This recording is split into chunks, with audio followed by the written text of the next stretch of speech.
Hello बच्चों, कैसे हो आप सब। आई होप आप सब बहुत अच्छे हो। बच्चों, आज का जो लेक्चर है ये सिर्फ उन्हीं बच्चों के लिए बनाया जा रहा है जो जूम पे ये लेक्चर नहीं ले पाए थे, यानी कि डेप्रिसिएशन। बच्चों, कोशिश करोगे जूम पे आप लाइव लेक्चर ले पाओ, उसमें आपका ज़्यादा बेनिफिट होगा। ठीक है, ज़्यादा अच्छे से आपको समझ आएगा और थोड़ा सा बोरियत कम होगी इसलिए। और ये जो लेक्चर आज मैं खुद ही रिकॉर्ड कर रहा हूँ, क्योंकि अब जो आपको नेक्स्ट लेक्चर इसके बाद मिलने वाले हैं वो लेक्चर्स आपको वही लेक्चर्स मिलेंगे जो ऑलरेडी मैं लाइव क्लासेस में देता हूँ, मैं वही रिकॉर्ड करूँगा। तो उसमें थोड़ा सा आपको क्या फ़र्क नज़र आएगा, उसमें आपको थोड़ा सा जो प्रॉब्लम होगा वो होगा यहाँ पे विजिबिलिटी का। वहाँ पे विजिबिलिटी थोड़ा सा आपको प्रॉब्लम देगी। ठीक है, तो बच्चों आज का जो हमारा चैप्टर है वो है डेप्रिसिएशन। ये आपका यहाँ से फाइनल टर्म शुरू हो जाता है। ठीक है बच्चों, तो फाइनल टर्म का पहला ही चैप्टर हमें क्या समझना है, डेप्रिसिएशन। तो चलिए स्टार्ट करते हैं। तो बेटा डेप्रिसिएशन है क्या, आज हम इसको थोड़ा डिटेल में पढ़ेंगे और थोड़ा डेप्थ में पढ़ेंगे। डेप्रिसिएशन का अगर मैं हिंदी में बात करूं तो डेट इज़ कॉल्ड घिसावट। ये मैंने आपको पहले जर्नल में भी थोड़ा बहुत समझाया है। डेप्रिसिएशन का मतलब होता है घिसावट। अब घिसावट क्या है, अब जो भी बिज़नेस में जो कुछ ऐसी एसेट्स होती हैं जो हम यूज़ करते हैं और यूज़ करने पर होता क्या है, उनकी वैल्यू जो होती है वो डाउन हो जाती है। मतलब बिज़नेस में कुछ ऐसी एसेट्स होती हैं जब उनको यूज़ किया जाता है तो उनकी जो वैल्यू होती है वो कम हो जाती है, उसको हम बोलते हैं डेप्रिसिएशन यानी कि घिसावट। ठीक है, अब डेप्रिसिएशन जो है ये आपकी एसेट की वैल्यू को डाउन करता है यानी कि कम करता है। तो सीधी सी बात है, डेप्रिसिएशन आपके लिए एक क्या बन जाता है, एक्सपेंस। ये आपके लिए क्या बन जाता है, एक एक्सपेंस। ये आपके लिए एक लॉस है, खर्चा है, क्योंकि ये आपकी एसेट को कम कर रहा है। क्लियर है, इसलिए हम हमेशा डेप्रिसिएशन को क्या करते हैं, डेबिट। क्योंकि एक्सपेंस का रूल क्या कहता है, एक्सपेंसेस जब भी इंक्रीज होते हैं वो हमेशा डेबिट होते हैं। ठीक है, अब डेप्रिसिएशन की वजह से क्या आता है, हमारे एसेट की वैल्यू में डाउनफॉल आता है यानी कि कम हो जाती है वैल्यू। लेकिन क्या हर एक एसेट की वैल्यू कम करता है डेप्रिसिएशन? नहीं, ऐसा ज़रूरी नहीं है।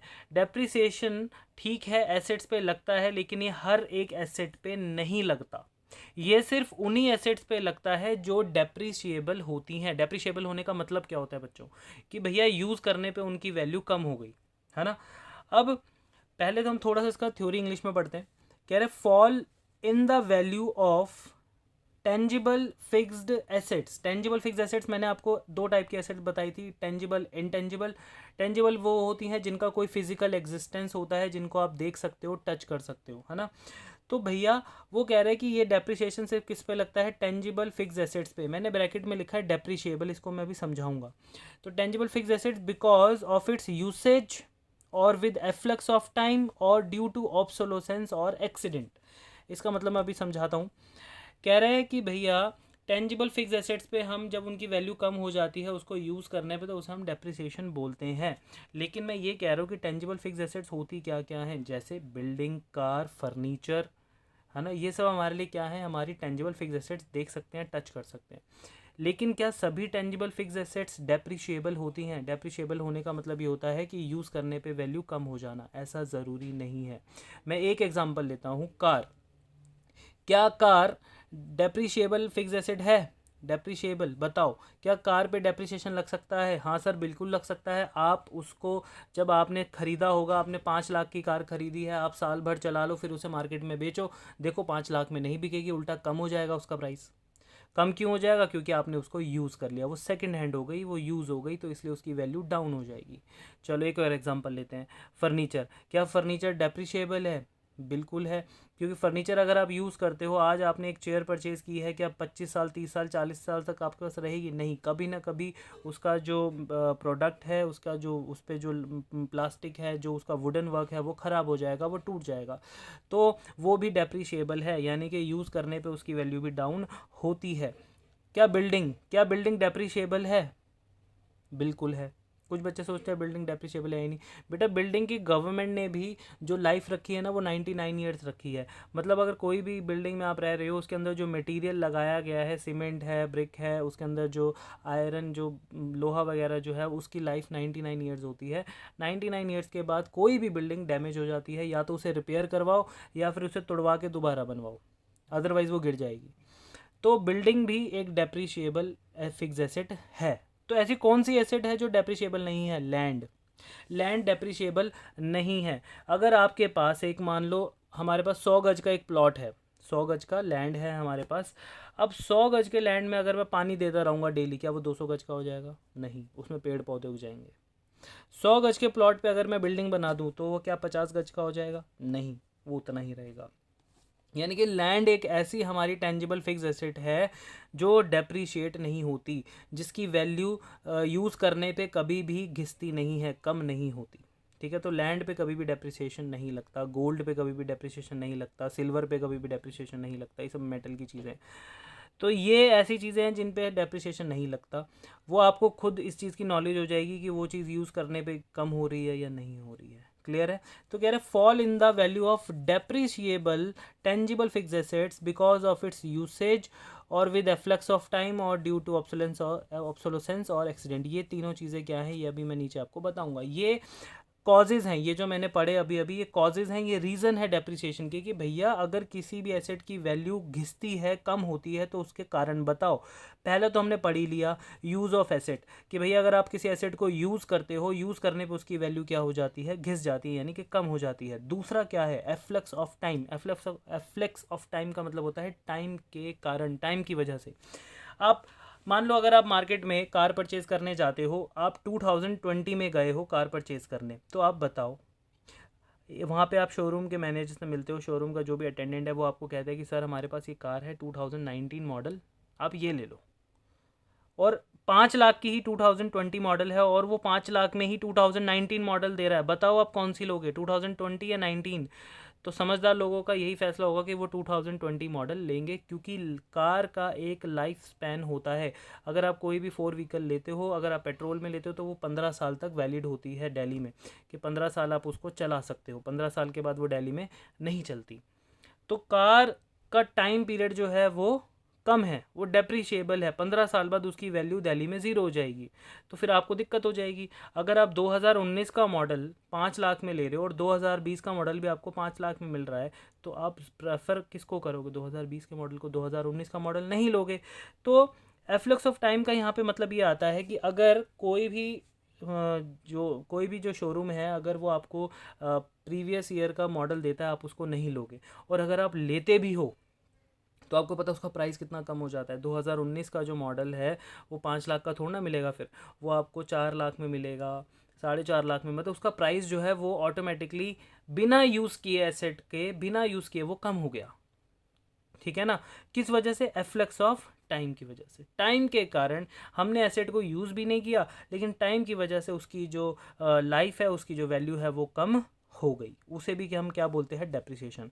ऑब्सोलेसेंस। ऑब्सोलेसेंस का मतलब क्या होता है? ऑब्सोलेसेंस का मतलब ये होता है कि जब मार्केट में पुरानी टेक्नोलॉजी जो है वो रिप्लेस हो जाती है नई टेक्नोलॉजी के आने से। जैसे कि पहले ज़माने में क्या होते थे? ब्लैक एंड वाइट टीवी होते थे, है ना? फिर उसके बाद कलर टीवी आए, कलर टीवी के बाद फिर एलईडी आए, है ना? एलईडी, एलसीडी, ये सारे आ गए।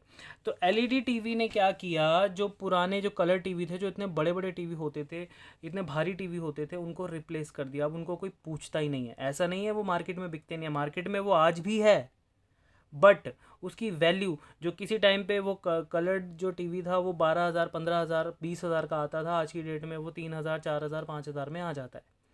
क्योंकि लोग वो प्रेफर नहीं कर रहे हैं, लोग प्रेफर कर रहे हैं एलईडी। एलईडी लेते हैं लोग, उसको ज़्यादा प्रेफरेंस दी जाती है कि यार न्यू टेक्नोलॉजी है, कहीं भी फिट हो जाता है, ज़्यादा स्पेस नहीं लेता है, प्रॉब्लम नहीं होती है, दीवार पे लगा दो, उसमें वो हमें स्मार्ट टीवी मिलता है, उसमें हम वाईफाई कनेक्ट कर सकते हैं, उसमें काफ़ी कुछ है। तो नई टेक्नोलॉजी जब आई तो पुरानी टेक्नोलॉजी के प्राइस अपने आप डेप्रिशिएट हो गए, यानी कि कम हो गए। जो टीवी 12,000 का था वो टीवी आज की डेट में 3-4 हज़ार में आपको 5,000 में मिल जाएगा। तो जब हमारी नई टेक्नोलॉजी आने की वजह से पुरानी टेक्नोलॉजी रिप्लेस हो जाती है, यानी उसकी वैल्यू डाउन हो जाती है, that is also called depreciation. Accident. Accident तो आप सबको पता ही है, अगर किसी भी एसेट का एक्सीडेंट हो जाता है, वो डैमेज हो जाती है, तो उसका जो प्राइस है वो खुद ब खुद क्या हो जाएगा? डेप्रीशिएट, यानी कि डाउन हो जाएगा। तो ये कुछ रीज़न थे जिनकी वजह से क्या होता है? डेप्रीसिएशन होता है। क्लियर है? अब हम बात करेंगे डेप्रीसिएशन के बारे में, हमने पढ़ा। अब हम बात करेंगे कि भैया अकाउंट्स में डेप्रीसिएशन को कैलकुलेट कैसे किया जाता है। तो डेप्रीसिएशन को कैलकुलेट करने के 2 मेथड हमें पढ़ने होते हैं। वैसे तो 8 होते हैं मेथड, लेकिन 11th क्लास में सिर्फ 2 ही मेथड्स हैं। और वो कौन कौन से हैं? पहला मेथड हम पढ़ेंगे स्ट्रेट लाइन मेथड, जिसका शॉर्ट फॉर्म SLM भी है, और दूसरा मेथड हम समझेंगे रिटर्न डाउन वैल्यू मेथड, यानी कि WDV return down value method. अब यहाँ पे इन दोनों ही मेथड्स को आपने डेप्थ में पढ़ना है, और यही सिर्फ दो मेथड ही 11th क्लास में आते हैं, बाकी मेथड्स आपसे नहीं पूछे जाते। तो हम 1 बाय 1 मेथड को हम पढ़ेंगे। ऐसा नहीं है कि स्ट्रेट लाइन में हमने मिक्स कर दिया रिटर्न डाउन वैल्यू मेथड, ऐसा नहीं करेंगे। पहले हम पढ़ लेंगे पूरे तरीके से, क्वेश्चंस भी करेंगे, सब कुछ करेंगे, वो भी कौन से मेथड से? स्ट्रेट लाइन मेथड से। क्लियर है? तो अब ज़रा मैं स्ट्रेट लाइन मेथड को आपको ज़रा समझा देता हूँ कि ये दोनों मेथड्स होते क्या हैं। चलिए देखो बच्चों, मैंने यहाँ पे दो मेथड्स लिखे हैं, स्ट्रेट लाइन मेथड और रिटर्न डाउन वैल्यू मेथड। इन दोनों को ही मैं समझाऊंगा। ये किस पे डेप्रिसिएशन किस पे लगता है बच्चों? हमारी एसेट्स पे लगता है, जैसे कि मैंने अभी पीछे समझाया। मान लो एक बिजनेस ने एक मशीनरी परचेज की है 1 अप्रैल 2020 को 1 लाख रुपए की। अब उस पर हर साल जो डेप्रिसिएशन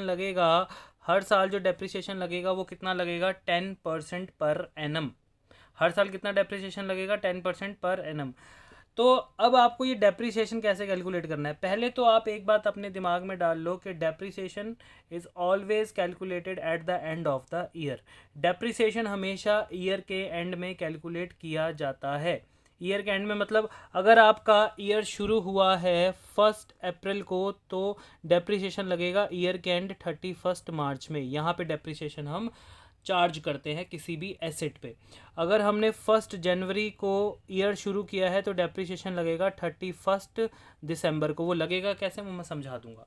तो डेप्रिसिएशन हमेशा कब कैलकुलेट होता है? At the end of the every year. हर साल जब तक आपके पास वो एसेट है, आप उस पर हर साल क्या लगाओगे? डेप्रिसिएशन, वो भी उस साल के एंड में। फिर ध्यान से सुनना, हर साल के एंड में ही डेप्रिसिएशन लगेगा। बात समझ आती है?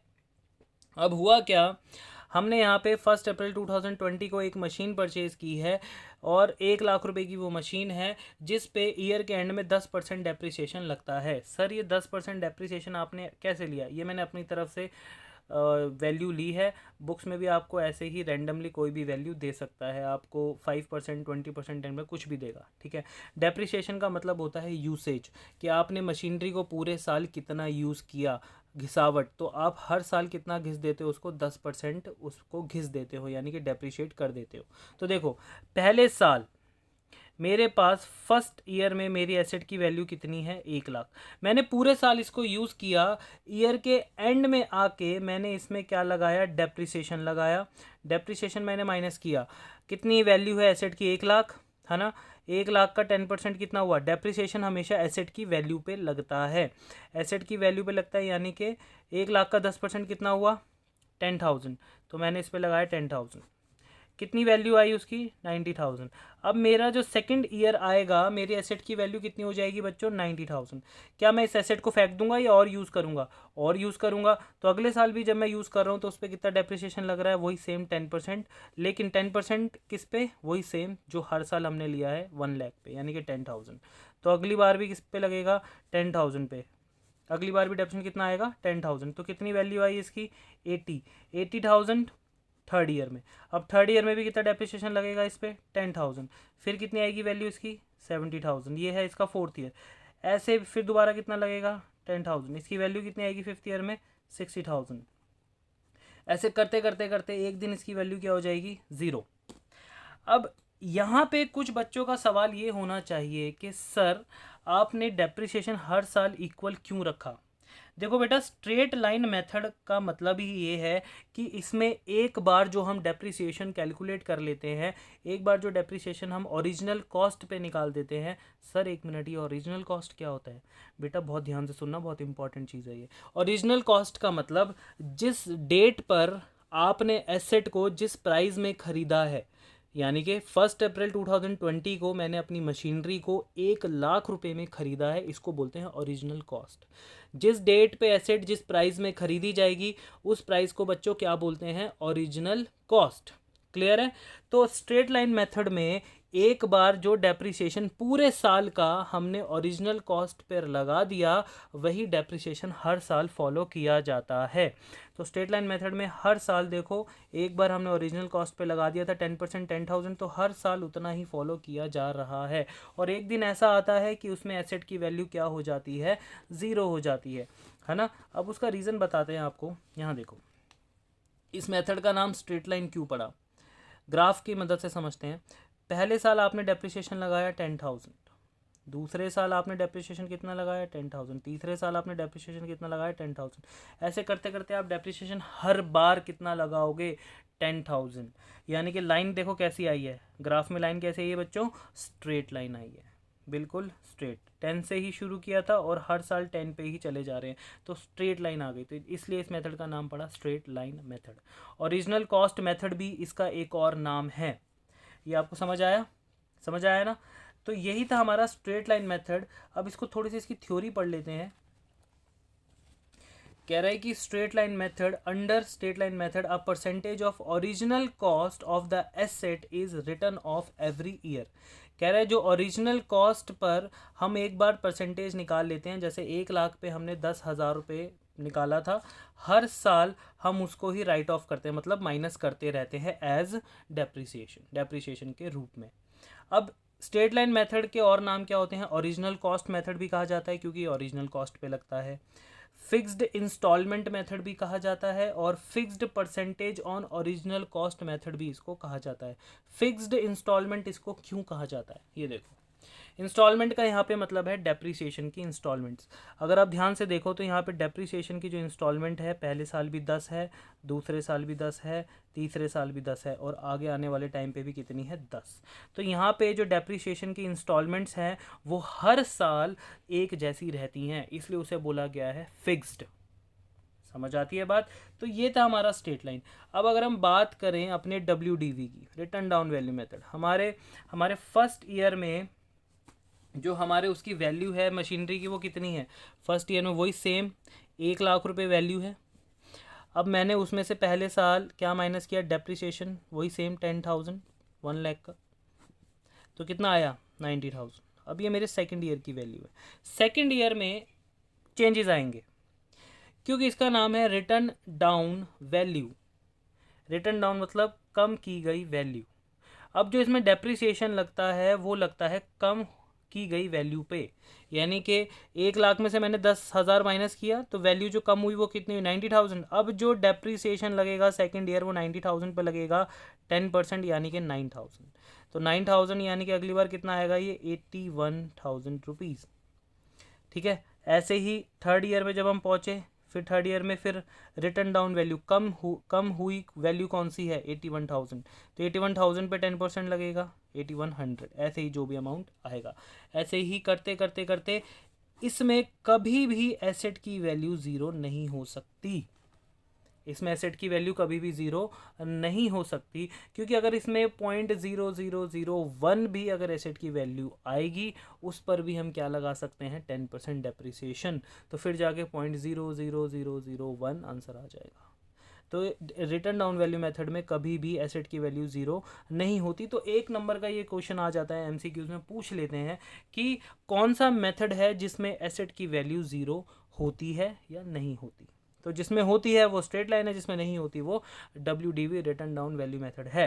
तो रिटर्न डाउन वैल्यू मेथड में इसका नाम रिटर्न डाउन वैल्यू इसलिए पड़ा, पहली बात कि इसमें जो भी वैल्यू रिटर्न डाउन, जो भी वैल्यू कम हो रही है उस पे हम लोग क्या लगा रहे हैं, डेप्रिसिएशन। जैसे पहले साल डेप्रिसिएशन लगा 1,00,000 पे, उसके बाद जो वैल्यू कम हुई वो थी 90,000, फिर हमने लगाया 90,000 पे, उसके बाद जो वैल्यू कम हुई वो थी 81,000, फिर हमने लगाया 81,000 पे। ऐसे करते करते करते जो भी वैल्यू कम हो रही है उस पर लगा रहे हैं। ठीक है। अब इसके बारे में थोड़ा इंग्लिश में पढ़ते हैं। मैंने इंग्लिश में नहीं लिखा है इसमें, इसके बस नाम लिखे हैं, वो बाद में समझाऊंगा मैं आपको।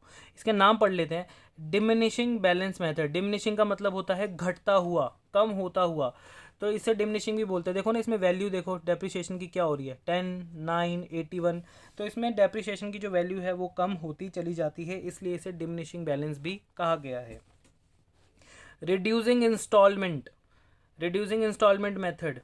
रिड्यूसिंग इंस्टॉलमेंट मेथड क्यों कहा गया है? क्योंकि इसमें अगर आप इंस्टॉलमेंट देखो डेप्रिसिएशन की, तो इसमें हर साल जो डेप्रिसिएशन की इंस्टॉलमेंट्स है वो कम हो गई हैं। पहले 10 थी, फिर 9 थी, फिर 81 थी, फिर और कम, फिर और कम, इसलिए इसे रिड्यूसिंग इंस्टॉलमेंट मेथड भी कहा जाता है। और अगर हम इसको ग्राफ के थ्रू समझें तो इसे रिड्यूसिंग मेथड भी इसलिए कहते हैं क्योंकि पहले साल जो डेप्रिसिएशन लगा वो लगा 10,000, फिर दूसरे साल कितना लगा बच्चों 9,000, फिर उसके बाद कितना लगा बच्चों 88.1 के यानी 8100।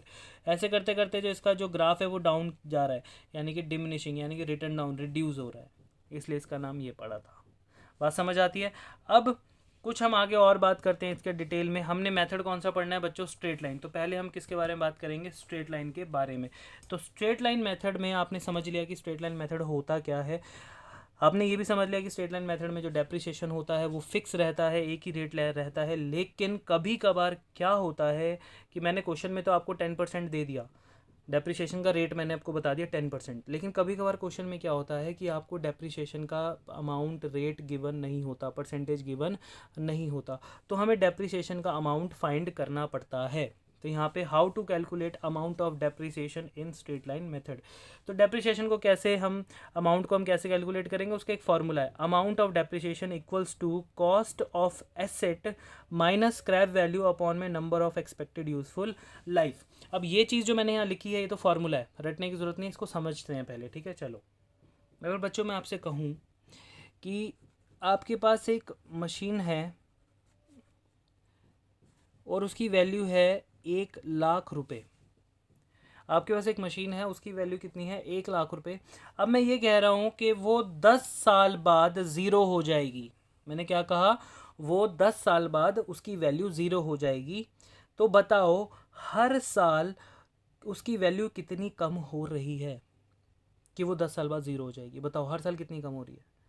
तो कुछ बच्चों ने कहा सर हर साल वो 10,000 रुपये कम हो रही है।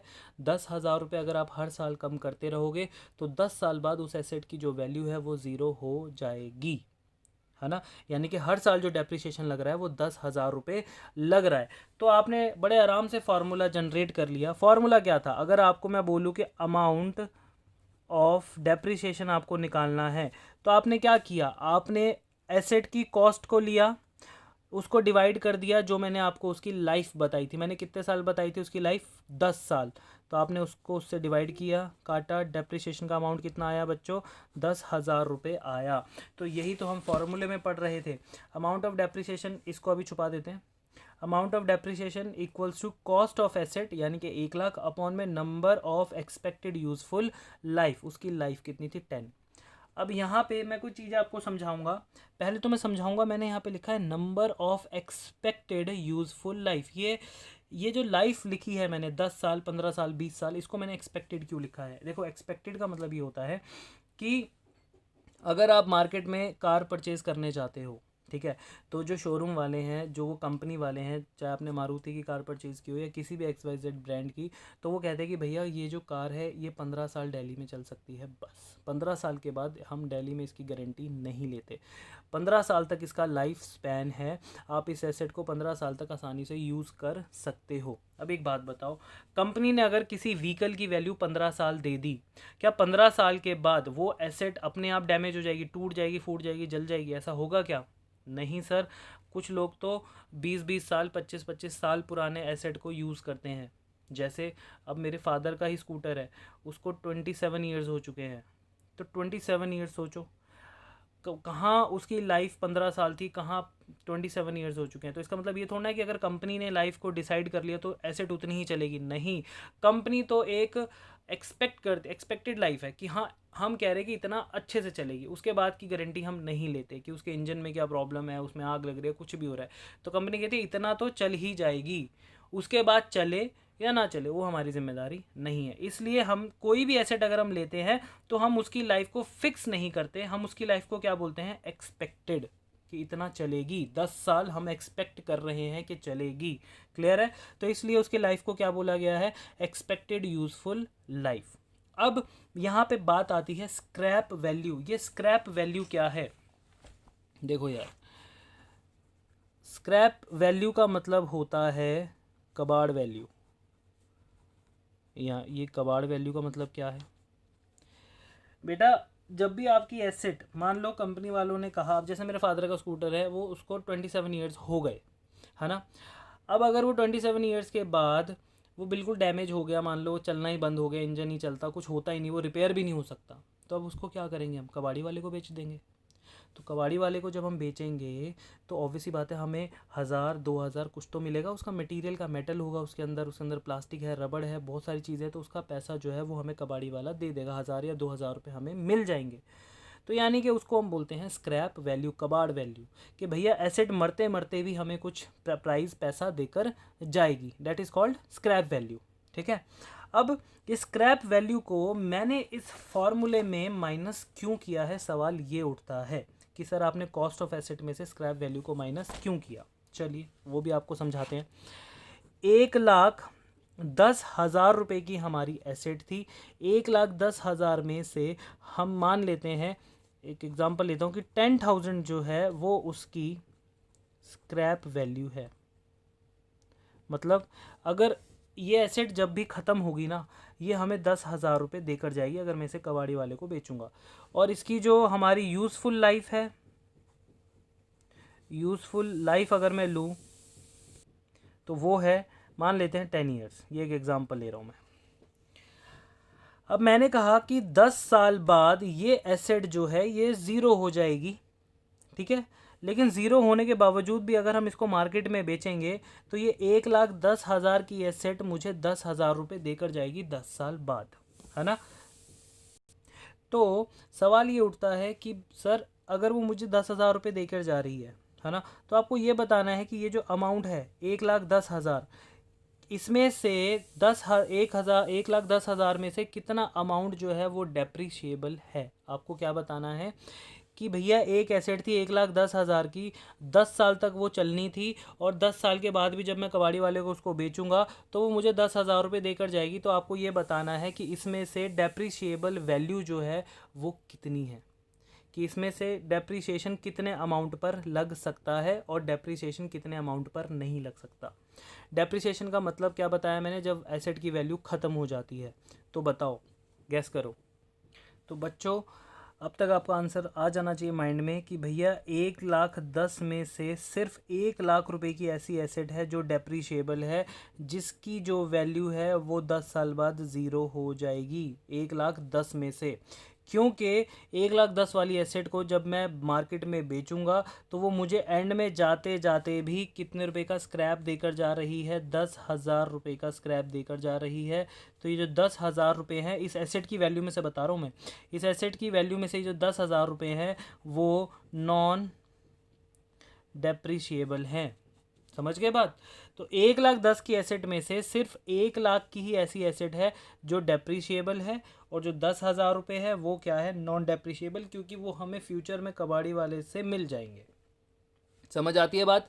इसलिए जब भी हम ये फॉर्मूला अप्लाई करते हैं अमाउंट ऑफ डेप्रीसिएशन का, तो उसमें से स्क्रैप वैल्यू को हमेशा माइनस करते हैं। ये आपको समझ आ गया होगा क्यों, क्योंकि वो नॉन डेप्रीशिएबल होती है। क्लियर है? अब इसके ऊपर एक क्वेश्चन करेंगे और इसी फॉर्मूले को और ज़्यादा डेप्थ में समझेंगे। चलिए देखो बच्चों, क्वेश्चन में कह रहा है कि फर्म बॉट मशीनरी, फर्म ने मशीन खरीदी है 60,000 रुपये की on 1 April 2020 and spent on it's installation ₹60,000।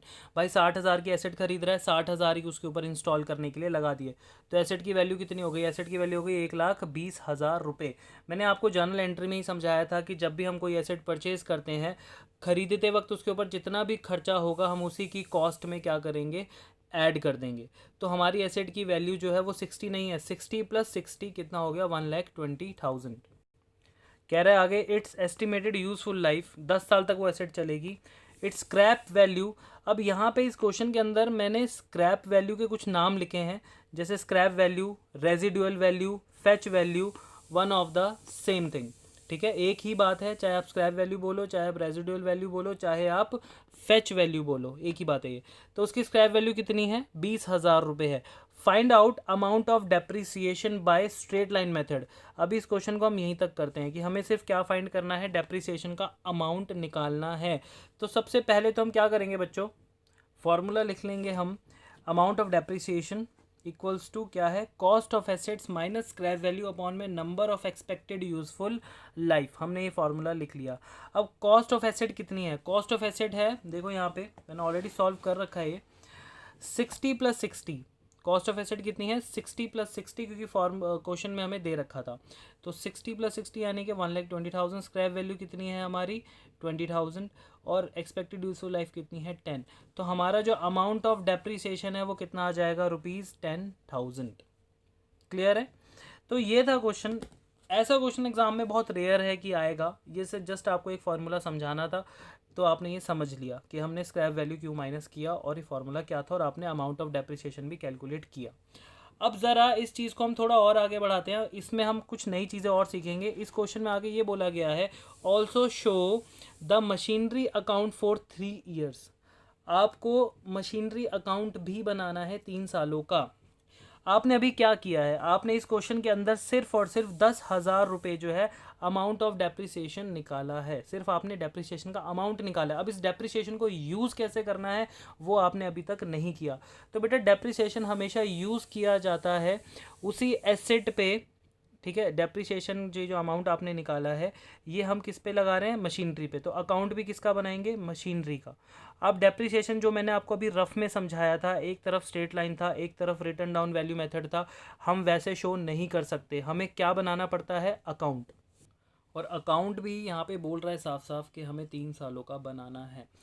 अब यहाँ पे समझने वाली बात ये है कि कुछ बच्चे सोचे सर अकाउंट क्यों बनाएंगे। सीधी सी बात है बच्चों, आपने जो 10,000 रुपये का डेप्रिसिएशन का अमाउंट निकाला है, ये डेप्रिसिएशन मतलब क्या होता है, जब हम हमारी मशीनरी की जो वैल्यू है वो हर साल कम हो रही है, तो आप मशीनरी की वैल्यू को हर साल जब आप कम करोगे तो वो आपको शो करना पड़ेगा।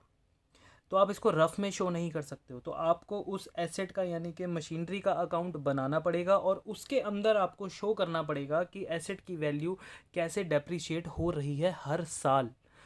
तो अब कुछ बच्चे यहाँ और कंफ्यूज है कि सर आपने तो कहा था कि एसेट की वैल्यू स्ट्रेट लाइन मेथड में ज़ीरो हो जाती है, तो क्या हमें तब तक अकाउंट बनाना है जब तक वो ज़ीरो ना हो जाए? नहीं, ऐसा कभी भी नहीं होगा। आपको मैक्सिमम 3 साल के अकाउंट शो करने होते हैं या 4 साल के। आपको ये शो नहीं करना होता कि भैया एसेट की वैल्यू ज़ीरो हो जाए तब तक अकाउंट बनाते रहो, ऐसा कुछ भी नहीं होता। जितने सालों के अकाउंट बोले होते हैं क्वेश्चन में, सिर्फ उतने ही सालों के बनाते हैं। तो एग्ज़ाम में मैक्सिमम 4 साल आता है, उससे ऊपर आता ही नहीं है। और ये जो सबसे जो नॉर्मल है वो 3 साल होता है, 3 साल तो आता ही रहता है, ठीक है।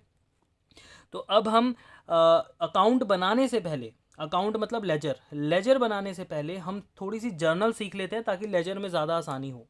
जर्नल हमें किस चीज़ की सीखनी है, इस क्वेश्चन के अंदर हमने किया क्या है, इस क्वेश्चन के अंदर हमने मशीनरी खरीदी है 60 + 60 1,20,000 की, और उसके बाद उस पर डेप्रिसिएशन लगाया है, हर साल डेप्रिसिएशन लगाते हैं, वो भी कितना हमने निकाल लिया, 10,000। तो ये 2 जर्नल एंट्रीज जो है हमें सीखनी है, एक ये 60 + 60 परचेज़ करने की और डेप्रिसिएशन की। तो जब भी हम किसी एसेट को परचेज़ करते हैं, जब भी हम एसेट को ख़रीदते हैं, तो हम क्या करते हैं, हमारी एसेट की वैल्यू बढ़ जाती है मशीनरी की, और दूसरी तरफ हमारी जेब से क्या चला जाता है, पैसा। तो उसकी जर्नल एंट्री देखो मैंने क्या की है, उसकी जर्नल एंट्री मैंने की है machinery account debit to bank 1,20,000। एक एसेट बढ़ गई, एक एसेट कम हो गई। सर यहाँ पे आपने बैंक क्यों लिखा, आप कैश लिख देते। देखो बेटा, जब मैं खाली डेप्रिसिएशन की बात कर रहा हूँ, जर्नल की बात नहीं कर रहा हूँ, जर्नल एंट्री में नहीं करना है ऐसा। आपको डेप्रिसिएशन में हमेशा जब भी आप मशीन खरीदो या कोई भी एसेट खरीदो तो यहाँ पे आपको क्या शो करना है, बैंक। उसका रीज़न है, कंपनीज जो होती हैं और जो बिज़नेस होते हैं वो ज़्यादातर जो डील करते हैं वो बैंक से करते हैं, कैश में बहुत कम डीलिंग होती है। तो हम ये मान के चल रहे हैं कि यहाँ पे जब भी हम कोई एसेट खरीद रहे हैं डेप्रिसिएशन चैप्टर में, वो किससे खरीद रहे हैं, चेक से, यानी कि बैंक से। तो मैंने एंट्री क्या की है, machinery account debit to bank, ये एंट्री है मशीनरी खरीदने की। और जब हम इस मशीन पे डेप्रिसिएशन लगाएंगे तब एंट्री क्या हो जाएगी, depreciation account debit to machinery 10,000 rupees. कि वो कह रहा है कि डेप्रिसिएशन हमारे लिए एक लॉस है जिसकी वजह से एसेट की वैल्यू क्या होती है, कम। तो एक्सपेंस बढ़ गया, लॉस बढ़ गया, और एसेट की वैल्यू क्या हो गई, कम। ये आपने डेप्रिसिएशन जर्नल एंट्री में सीखा है।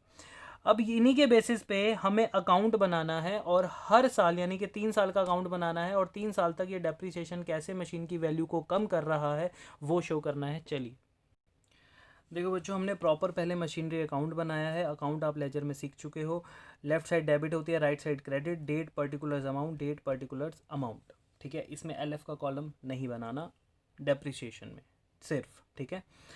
अब यहाँ पे मैंने मशीनरी अकाउंट तो बना लिया, अब इसके अंदर हमने क्या शो करना है कि मशीन को ख़रीदा है और फिर उसको हमने क्या किया है, डेप्रिशिएट किया है। तो मैंने पहली ही एंट्री, हमने मशीन को कौन सी डेट पे ख़रीदा था, 1 अप्रैल 2020 पे ख़रीदा था, और हमने एंट्री क्या की थी बच्चों, अगर आप ध्यान से देखो तो हमने एंट्री की थी मशीनरी टू बैंक।